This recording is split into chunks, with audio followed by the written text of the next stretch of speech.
মুসলমান ঘরের ছেলেমেয়েরা, বারা তরুণেরা, এ নবী পাকের প্রেমিকেরা, আল্লাহ নবী সাহাবারা আমার নবীকে কেমন প্রেম করেছিল শুনে রেখে দাও। আল্লাহ নবী মক্কার জমি থেকে ইয়াসরিবে হিজরত করেছে। নবী আমার মক্কার জমি ছেড়ে দিয়ে মদিনার জমিনে যেতে লেগেছে। সঙ্গে একজন সাহাবা হযরত আবু বকর রয়েছে। এ যুবকেরা, তরুণেরা, বাপেরা, নবী আমার আগে আগে যায়। হযরত আবু বকর নবীর পিছনে যেতে লেগেছে। কিছুটা যাবার পরে হযরত আবু বকর নবী পাকের ডান দিকে চলে এসেছে। নবী আমার ঘাড় ঘুরিয়ে দেখে নিয়েছে। আল্লাহ নবী আবারও হিজরত শুরু করে দিয়েছে। আবারও কিছুটা যাবার পরে হযরত আবু বকর নবী পাকের পা দিয়ে সোজাসুজি চলে এসেছে। নবী আমার ঘাড় ঘুরিয়ে দেখে নিয়েছে।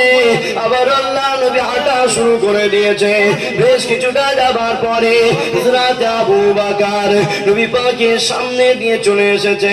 নবী আমার আর দেরি করে না, এ আবু বকর কি খবর বলো, তুমি কেন আমার আগে আগে যাও? এ আবু বকর তুমি আমার সাথে বিয়াদবি করবে, এটা আমি নবী কখনো মেনে নিতে পারি না। এ আবু বকর বলো দেখি তুমি কেন আমার আগে আগে যাও? কেননা সিস্টেমটা তো এটাই, ইমাম আগে আগে যাবে, মুসল্লি পিছু পিছু যাবে। সিস্টেমটা তো এটাই, বক্তা আগে আগে যাবে, শ্রোতা পিছনে যাবে। সাহাবা হুজুরদেরকে নবী আমার এইরকম আদর শিখিয়েছে। তাই নবী আমার যখনই হিজরত করতেন, নবী আমার কোথাও যেতেন, সাহাবা হুজুরা নবীর পিছনে পিছনে যেত। এজন্য নবী আমার যখন হিজরত করে হযরত আবু বকর নবীর পিছনে যেতে লেগেছে। বেশ কিছুটা যাবার পরে যখন আবু বকর সিদ্দিক সামনে চলে এসেছে, নবী আমার আর দেরি করে না, এ আবু বকর কেন আমার সামনে যাও বলো?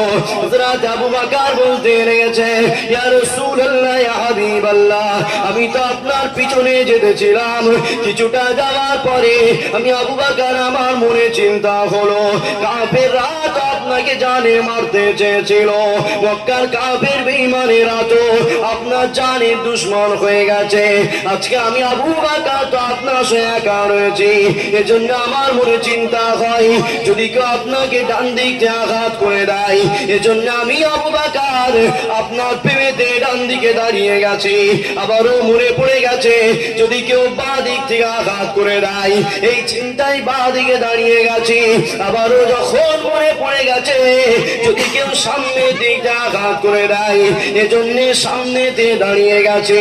ইয়া রাসূলুল্লাহ, ইয়া হাবিবাল্লাহ, আমি আবু বকর আমার শরীরটাকে আপনার জন্য ঢাল বানিয়ে দিয়েছি, যাতে আঘাত দিলে আমি আবু বকর আমাকে লেগে যাবে। যদি কেউ পাথর ছোড়ে আমি আবু বকর আমার লেগে যাবে। যদি কেউ তীর মারে আমি আবু বকর আমার এসে লেগে যাবে। যদি কেউ বল্ল মারে আমি আবু বকর আমার লেগে যাবে। ইয়া রাসূলুল্লাহ, ইয়া হাবিবাল্লাহ, যখনই আমার লেগে যাবে আমি আবু বকর মারা যাব। হাজার হাজার আবু বকর মারা গেলে কোনো অসুবিধা নাই, ইয়া রাসূলুল্লাহ, আপনার যেন আঘাত না লেগে যায়। সাহাবা হুজুরা নিজেদের জান মাল সব কিছু নবীর কদমে কুরবান করে দিয়েছে। এজন্যই তো আল্লাহ বলেছে, আমিনু, বান্দা ঈমান আনো। কেমন ঈমান আনবো? কামা আমানান নাস। এই নাসের তাফসীর হচ্ছে মানুষ। নাস মানে কি?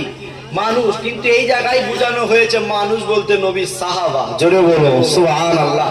কেন আমরা জানি কুল আউযু বিরাব্বিন নাস, এই নাসের শুধুমাত্র মানুষকে বোঝানো হয়েছে, কিন্তু কামা আমানান নাস এই নাসে নবীর সাহাবাদেরকে বুঝিয়েছে। জোরে বলো সুবহানাল্লাহ। আল্লাহ কেমন ঈমান আনবো? আল্লাহ বলছে কামা, যেমন আমানান নাস, আমার হাবিবের সাহাবারা এনেছিলেন। জোরে বলুন সুবহানাল্লাহ। তাহলে নবীর সাহাবাদের ঈমানি প্রশংসা আল্লাহ কোরআনে করেছে না করেনি? কেন করেছে?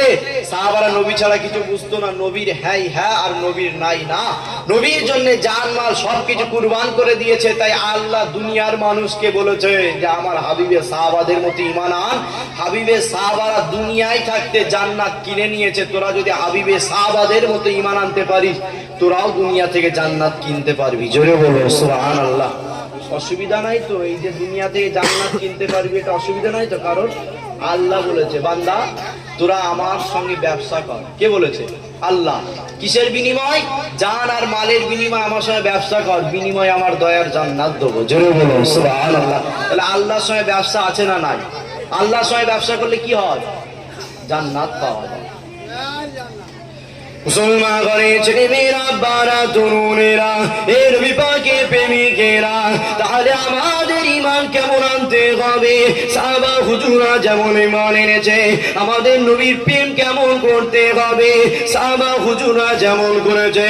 কেননা আল্লাহ পাক কুরআনে বলেছে, কুল ইয়া আইয়ুহাল কাফিরুন। আল্লাহ পাক কাফেরকে নিশানা করে বলেছে, আল্লাহ পাক কাফেরকে লক্ষ্য করে বলেছে। এখানে কোন ঈমানদারকে আল্লাহ বলেনি। এ যুবকেরা, আল্লাহ বাবারও কখনো বলেছে ইয়া আইয়ুহান নাস। আল্লাহ মানুষকে ডেকেছে, যেখানে মানুষকে ডেকেছে সেখানে কাফের রয়েছে, যেখানে মানুষকে ডেকেছে সেখানে ঈমানদার রয়েছে, যেখানে মানুষকে ডেকেছে সেখানে হিন্দু রয়েছে, যেখানে মানুষকে ডেকেছে সেখানে খ্রিস্টান রয়েছে, যেখানে মানুষকে ডেকেছে সেখানে মুসলমান রয়েছে। এ যুবকেরা, আল্লাহ পাক যেখানে নাস বলেছে, মানুষ বলেছে, ওখানে আল্লাহ কোন ধর্মকে লক্ষ্য করেনি। আল্লাহ ওখানে ঈমানদার বেঈমান লক্ষ্য করেনি। আল্লাহ পাক মানুষকে ডেকেছে। আর যেখানে আল্লাহ কুল ইয়া আইয়ুহাল কাফিরুন বলেছে, আল্লাহ পাক শুধু কাফেরকে লক্ষ্য করে বলেছে। ঠিক তেমন পাশাপাশি আল্লাহ পাক কুরআনে বলেছে ইয়া আইয়ুহাল্লাযীনা আমানু। এবারে আল্লাহ ঈমানদারকে ডেকেছে। আল্লাহ পাক আমাকে তোমাকে ডেকেছে। আল্লাহ পাক আমাকে তোমাকে নিশানা করেছে। যেখানে আমাকে তোমাকে ডেকেছে ওখানে আল্লাহ কাফেরকে ডাকেনি, ওখানে আল্লাহ বেঈমানকে ডাকেনি, ওখানে আল্লাহ হিন্দুকে ডাকেনি, ওখানে আল্লাহ খ্রিস্টানকে ডাকেনি। শুধুমাত্র যারা আল্লাহকে, আল্লাহ বলে নবীকে প্রেম করে নিয়েছে, আল্লাহ পাক তাদেরকে ডেকেছে। আমাদেরকে ডেকে আল্লাহ কি বলেছে? ইয়া আইয়ুহাল্লাযীনা আমানু। এই ঈমানদারেরা শুনে রেখে নাও, আমিনু বিল্লাহ, আমি আল্লাহ বা আমার উপরে ঈমান আনো। তাহলে আল্লাহ কখনো বলেছে কুল ইয়া আইয়ুহাল কাফিরুন, ইয়া আইয়ুহাল কাফিরুন, হে কাফের গণেরা। কাফেরকে নিশানা করে আল্লাহ ডেকেছে। যেখানে কাফেরকে ডেকেছে ওখানে ঈমানদার আছে?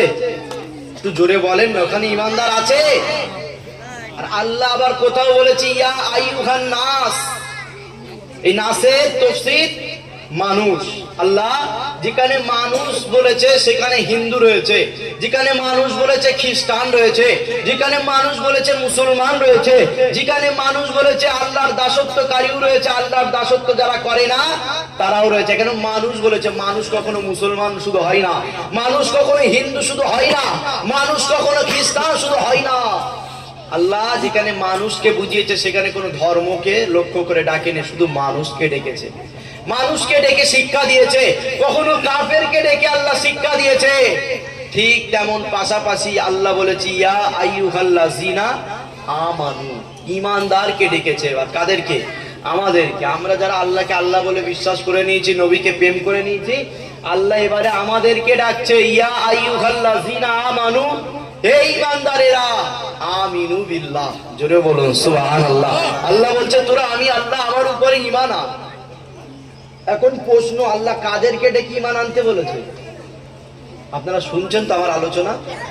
উত্তর দেন, কাদেরকে ডেকে ঈমান আনতে বলেছে?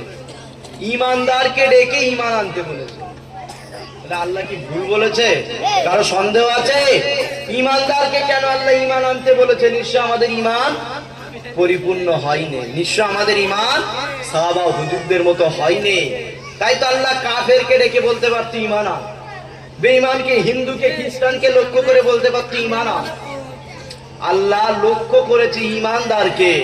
ইয়া আইয়ুহাল্লাযীনা আমানু, হে ঈমানদারেরা, আমিনু বিল্লাহ, আল্লাহর উপর ঈমান আনো। জোরে বলো সুবহানাল্লাহ। এখন প্রশ্ন, আল্লাহ তোমাকে তো আমরা আল্লাহ বলে মেনে নিয়েছি, তোমার হাবিবকে তো নবী বলে রসুল বলে মেনে নিয়েছি, তাহলে তো আমরা ঈমান এনে নিয়েছি, আর ঈমান এনেছি বলেই তো আপনি আমাদেরকে ঈমানদার হিসাবে ডেকেছে। তাহলে আবার কেমন করে ঈমান আনবো, আবার কেন ঈমান আনতে হবে? আল্লাহ বলছে তোদের ঈমানটা ঈমানের মতো হয়নি, তোদের ঈমানটা পরিপূর্ণ হয়নি। যেমন ঈমান আমার সাহাবারা এনেছিল হাবিবের, তেমন পরিপূর্ণ ঈমান হয়নি। তোরা আমার হাবিবের সাহাবাদের মতো ঈমান আন, তবেই তোদেরকে আবার ঈমানদার বলে ঘোষণা করবো। জোরে বলো সুবহানাল্লাহ। মুসলমান ঘরের ছেলে মেয়েরা, বারা তরুণেরা, এর নবী পাকের প্রেমিকেরা, কেন আল্লাহ পাক কোরআনে বারবার নবী সাহাবাদের ঈমানের কথা বলেছে, কেন তাদেরকে ফলো করতে বলেছে, কেন তাদের মতো ঈমান আমাদেরকে আনতে বলেছে। এই যুবকেরা, তরুণেরা, বাপেরা, হযরতে সিদ্দিক আকবর আবু বকর সিদ্দিকের জিন্দেগি পড়ে দেখে নাও। মুতার যুদ্ধ হবে, নবী আমার সাহাবাদেরকে বলতে লেগেছে, এ সাহাবারা তোমরা জিহাদের জন্য মাল দাও। সাহাবা হুজুরা জিহাদের জন্য মাল নিয়ে হাজির করেছে, হযরত আবু বকর মাল নিয়ে হাজির করেছে। নবী আমার গাঁটনিটা খুলতে লেগেছে, যখনই কাপড়টা খুলেছে আল্লাহ নবী দেখতে লেগেছে আবু বকরের কাপড়ে চুলা ছাই রয়েছে। নবী আমার জিজ্ঞাসা করলেন, এ আবু বকরের চুলা ছাই দিয়ে কি হবে? হযরত আবু বকর বলেছিল, ইয়া রাসূলুল্লাহ, যদি আপনার কোনো কাজে লেগে যায় এজন্য আপনার কাছে হাজির করে দিয়েছি। আল্লাহ নবী সময় বলেছিল, এ আবু বকর সব আমার জন্য নিয়ে আসলে, বাড়িতে যা কিছু ছিল আমার কদমে প্রথমে দিয়ে দিয়েছ, এবারে চুলার ছাই পর্যন্ত আমি নবী আমার কদমে দিয়ে দিলে। এ আবু বকর বাড়ির জন্য কি রেখে এসেছো বলো, তোমার পরিবারের জন্য কি রেখে এসেছো বলো। হযরত আবু বকর বলেছিল, ইয়া রাসূলুল্লাহ, ইয়া হাবিবাল্লাহ, আমি আমার পরিবারের জন্য আল্লাহ আল্লাহর রাসূলকে রেখেছি। এজন্যই তো আল্লাহ বলেছে সাহাবা হুজুরদের মতো ঈমান আনতে। কেন? মুতার যুদ্ধ হবে, নবী বলছে সাহাবারা মাল দাও, জিহাদের জন্য মাল দাও, মালের প্রয়োজন রয়েছে। যখনই বলেছে সাহাবা হুজুরা নবীর কদমে জিহাদের জন্য মাল রেডি করেছে, এমন সময় হযরত আবু বকর একটা কাপড়ে করে ছাই এনেছে। নবী যখনই খুলেছে দেখছে ছাই রয়েছে। আল্লাহ নবী জিজ্ঞাসা করছে, আবু বকর এই চুলার ছাই দিয়ে কি হবে? হযরত আবু বকর বলছে, ইয়া রাসূলুল্লাহ, যদি আপনার কোনো কাজে লেগে যায়। জোরে বলো সুবহানাল্লাহ। কেন? নবীর কদমে দিতে দিতে দিতে দিতে সর্বশেষ চুলার ছাই পর্যন্ত দিয়ে দিয়েছে। জোরে বলো সুবহানাল্লাহ। আল্লাহ নবী জিজ্ঞাসা করছে, আবু বকর সব তো দিয়ে দিলে, বাড়ির জন্য কি রেখে এসেছো, তোমার পরিবারের জন্য কি রেখে এসেছো? আবু বকর বলছে, ইয়া রাসূলুল্লাহ, বাড়ির জন্য আল্লাহ আল্লাহর রাসূলকে রেখে এসেছি। জোরে বলো সুবহানাল্লাহ। এটাই ছিল আল্লাহর ভয় আর মুহাম্মদ রাসূলের প্রেম। তাই তো তারা কামিয়াবি হয়েছে, দুনিয়া থেকে জান্নাত কিনেছে, এমনি নয়।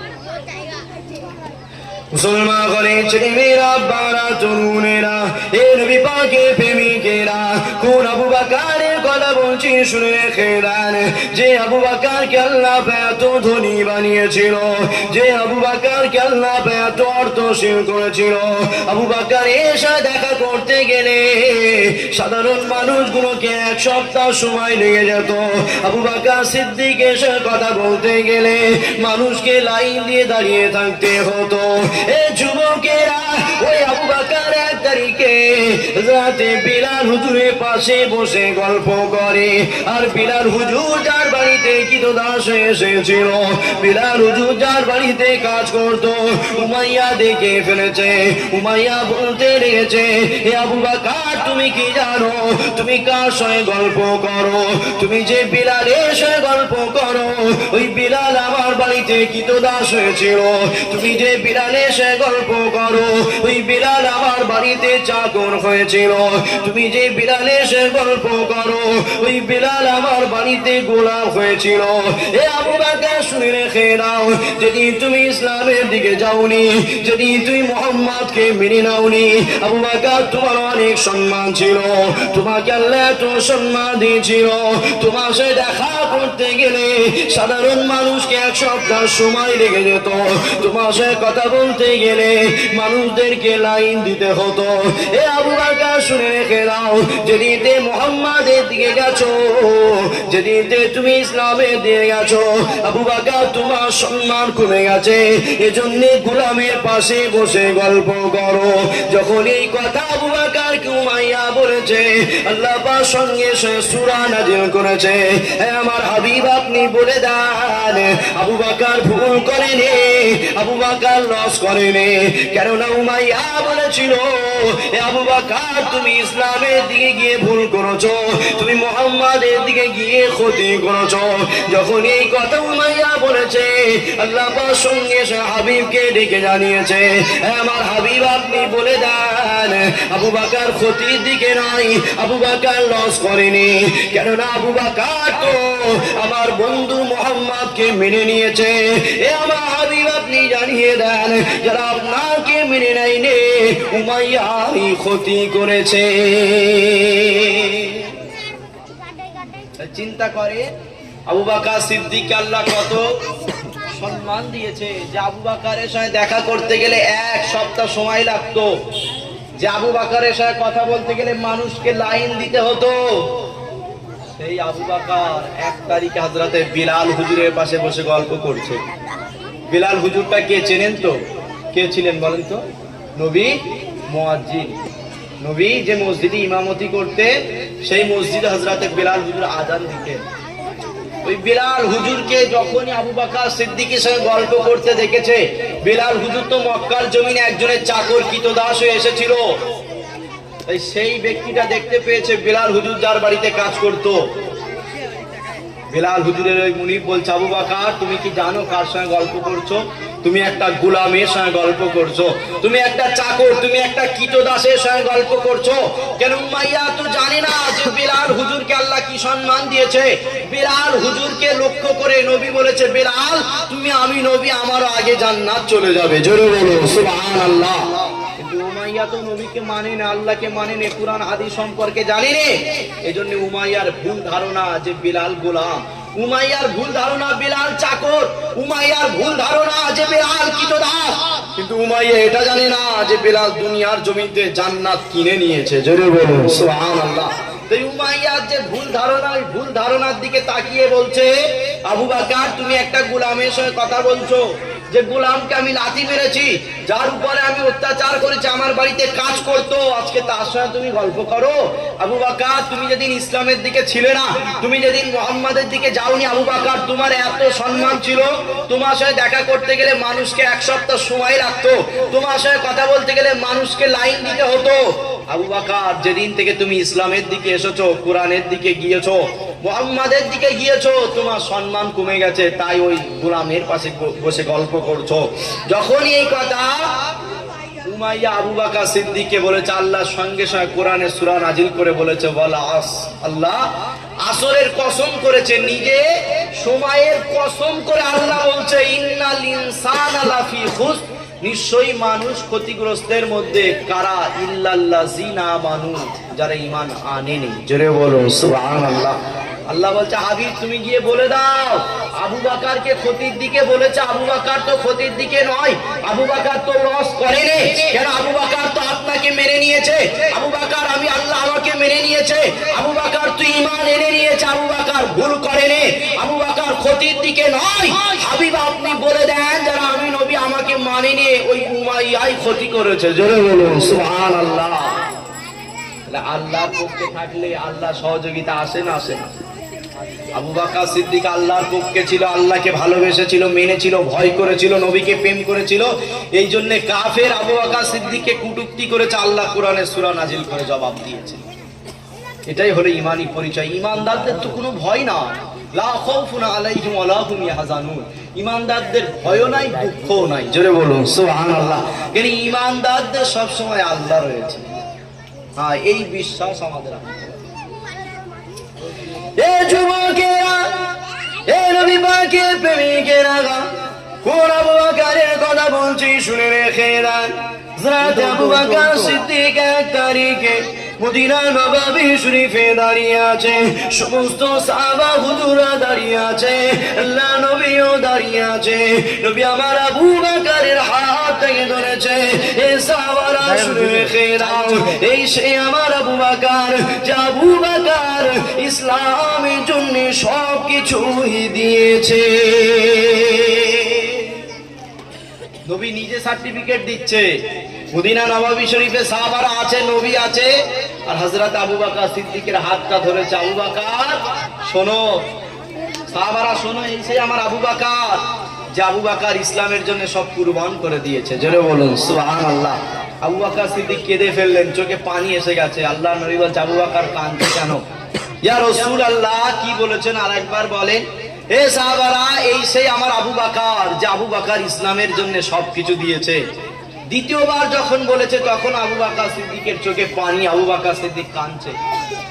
আবার বলছে, আবু বকর তুমি কাঁদছো কেন? ইয়া রাসূলুল্লাহ, কি বললেন আরেকবার বলেন। হুজুর আমার বলছে, এই সেই আমার আবু বকর, যে আবু বকর ইসলামের জন্য সবকিছু দিয়েছে। তিনবার যখন বলেছে তখন আবু বকর আরো বেশি কাঁদছে। আল্লাহ নবী বলছে, আবু বকর তুমি ইসলামের জন্য দিয়েছো, ইসলামের জন্য মেহনত রয়েছে, এই জন্য বলছি, তুমি কাঁদো কেন?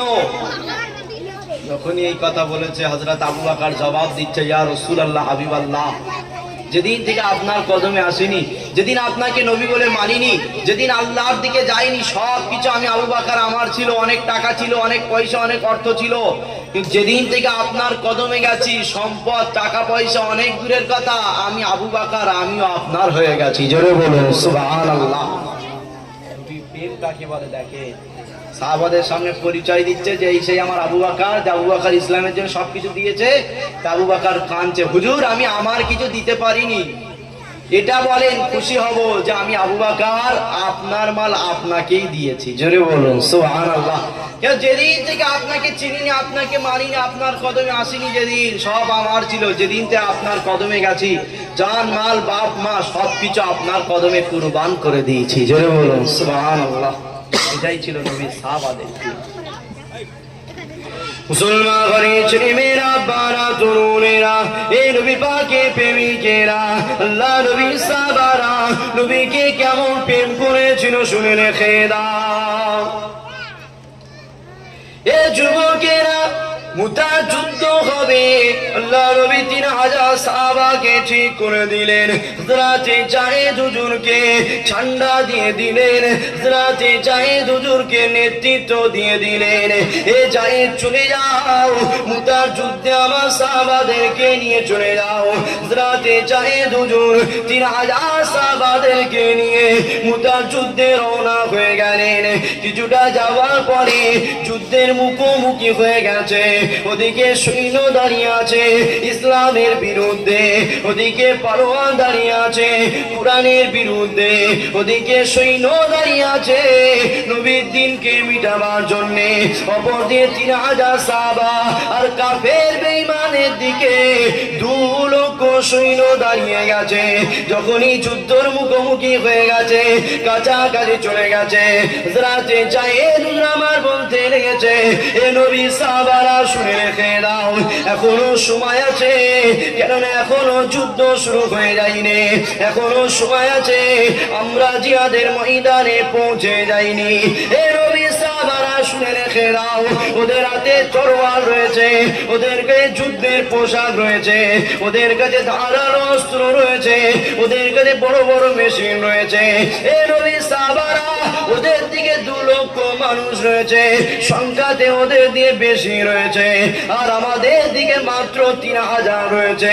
এখনো সময় আছে, তোমাদের হাতে 2টো অপশন রয়েছে, এখনো সময় আছে, তোমরা তোমাদের বাড়িতে চলে যেতে পারো, আর না হয় নবীর কদমে জান কুরবান করতে হবে। এ যুবকেরা, যখন এই কথা নবী সাহাবাদের সাহাবাদেরকে শুনিয়েছে। হযরতে যায়েদ হুজুর বলতে লেগেছে, তোমরা যদি কাঁধে চলে যাও, তোমরা যদি নবীর কদমে জান কুরবান না করো, মনে রেখে দিও আমি যায়েদ কিন্তু নবীর কদমে জান কুরবান করার জন্য এসেছি। যখন হযরতে যায়েদ হুজুর এই কথা বললেন, পিছনে দিয়ে তাকিয়ে দেখে 3000 সাহাবা এক কদমও পিছনে যায়নি। সাহাবা হুজুররা বলতে লেগেছে, এ যায়েদ শুনে রেখে দাও, তুমি নবীর সাহাবা, তুমি যেমন নবীর কদমে জান কুরবান করতে পারবে, আমরাও আমাদের নবীর কদমে আমাদের জানগুলোকে কুরবান করে দেব। মুতার যুদ্ধ হবে, নবী 3000 সাহাবাকে ঠিক করে দিয়েছে, আর নেতৃত্ব দিয়েছে, ঝান্ডা দিয়েছে হযরতে যায়েদ হুজুরের কাছে। ইসলামের ঝান্ডা যায়েদ হুজুরের কাছে। যুদ্ধের মুখোমুখি কাছাকাছি চলে গেছে। হুজুর আমার বলছে এখনো দুটো অপশন রয়েছে। কেন? লা ইকরাহা ফিদ্দিন। জোরে বলুন সুবহানাল্লাহ। ইসলামে কোনো জোর চলে না, শরিয়াতে জোর চলে না, দিনে জোর চলে না। কেন? ইসলাম সালাম থেকে এসেছে, শান্তির নাম হলো ইসলাম। ইসলাম মানবতার নাম ইসলাম। ইসলাম প্রেমের নাম ইসলাম। ইসলাম আদবের নাম ইসলাম। ইসলাম ভ্রাতৃত্বের নাম ইসলাম। ইসলাম ইনসানিয়াতের নাম ইসলাম। ইসলাম মানবতার নাম ইসলাম। ইসলাম অসহায় ব্যক্তিকে সাহায্য করার নাম ইসলাম। তাই ইসলামে কোনো ঝামেলা, ইসলামে কোনো অশান্তি, ইসলামে কোনো জুলুম, ইসলামে কোনো জোর চলে না। হে নবীর সাহাবারা শোনো, তোমাদেরকে বলছি এখনো সময় আছে। একদিকে 3000, অপর দিকে 2 লক্ষ। তোমরা বাড়ি চলে যেতে পারো, কেন সংখ্যায়ও আমরা কম। ওদের হাতে তরোয়াল রয়েছে, ওদের কাছে যুদ্ধের লেবাস রয়েছে, আমাদের তো নাই। আমরা দুর্বল, আমরা পারবো না, এদিকে সংখ্যাও কম। তোমরা বাড়ি চলে যেতে পারো, নাই নবীর কদমে জান কুরবান করতে পারো। তবে মনে রেখে দিও, আমি যায়েদ কিন্তু নবীর কদমে জান কুরবান করতেই এসেছি। জোরে বলুন সুবহানাল্লাহ। যারাতে ঝান্ডা রয়েছে, নেতৃত্ব যিনি, তিনি বলছে আমি যায়েদ কিন্তু যাব না, নবীর কদমে জান কুরবান করতে এসেছি। যখন এই কথা বলেছে, পিছনে দিয়ে তাকিয়ে দেখে 3000 সাহাবা এক কদমে পিছাইনে। তারা বলতে লেগেছে, যায়েদ তুমি নবীর সাহাবা হয়ে তুমি যদি নবীর কদমে জান কুরবান করতে পারো, আমরাও তো নবীর সাহাবা, আমরাও হাসতে হাসতে মুস্তাফার কদমে জান কুরবান করে দেবো। জোরে বলুন সুবহানাল্লাহ। এটাই ছিল নবীর দিন। এ যুবকেরা, এ নবী পাকের প্রেমিকেরা, আল্লাহ নবী সাহাবারা যুদ্ধের ময়দানে হাজির হয়ে গেছে। যুদ্ধ শুরু হবে। নবী আমার মদিনা নববী শরীফে বেশ কিছু সাহাবাদেরকে নিয়ে নবী আমার কোল হয়ে বসে আছে।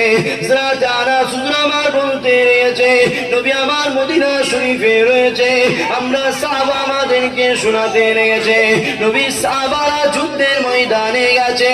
যুদ্ধের ময়দানে নবী সাহাবারা কিভাবে যুদ্ধ করে নবী আমার লাইভ খবর মদিনার মসজিদে শোনাতে লেগেছে। আল্লাহ নবী বলতে লেগেছে, এ সাহাবারা শুনে রেখে দাও, এবারে যুদ্ধ শুরু হবে। যুদ্ধের মুখোমুখি হয়ে গেছে। ঝান্ডা হযরতে যায়েদের হাতে রয়েছে। নবী আমার বলতে লেগেছে, এ সাহাবারা শুনে রেখে দাও, এবারে যুদ্ধ শুরু হয়ে গেছে। ঝান্ডা যায়েদের হাতে রয়েছে। বেশ কিছুক্ষণ যুদ্ধ হওয়ার পরে নবী আমার বলতে লাগলেন, এ সাহাবারা আমার যায়েদ এবারে শহীদ হয়ে গেছে। হযরতে যায়েদ হুজুর দুনিয়ার জমিতে বিদায় নিয়েছে। নবী আমার বলতে লাগলেন, এ সাহাবারা শুনে রেখে দাও, ঝান্ডা এবারে জাফরের হাতেতে চলে গেছে। যুদ্ধ বন্ধ হয়ে যায়নি।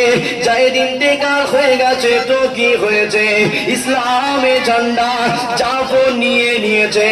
এ যুবকেরা, আল্লাহ নবী মদিনা নববী শরীফে সাহাবা হুজুরদের লাইভ শোনাতে লেগেছে। ওদিকে যুদ্ধ চলছে। নবী আমার সাহাবাদের ঘটনা বলতে লেগেছে। এ সাহাবারা শুনে রেখে দাও, এবার ইসলামের ঝান্ডা হযরতে জাফরের হাতে চলে এসেছে। জাফরের নেতৃত্বে খুব সুন্দর যুদ্ধ হতে লেগেছে। নবী আমার এমন করে বলতে লাগলেন, এ সাহাবারা শোনো, যুদ্ধ এখন সমানে সমানে চলতে লেগেছে। নবী আমার বেশ কিছুক্ষণ চুপ করে থাকার পরে নবী আমার হঠাৎ করে চিৎকার দিয়ে উঠলেন। নবী আমার বলতে লাগলেন, এ সাহাবারা শুনে রেখে দাও, জাফরের ডান দিকের হাতটা কেটে গেছে। যে জাফরের হাতে ইসলামের ঝান্ডা রয়েছে, ওই জাফরের ডান দিকের হাতটা কাফের বেঈমানেরা কেটে ফেলে দিয়েছে। তথাপিও জাফর ইসলামের ঝান্ডা ছাড়েনি, বাঁ হাতে নিয়েছে।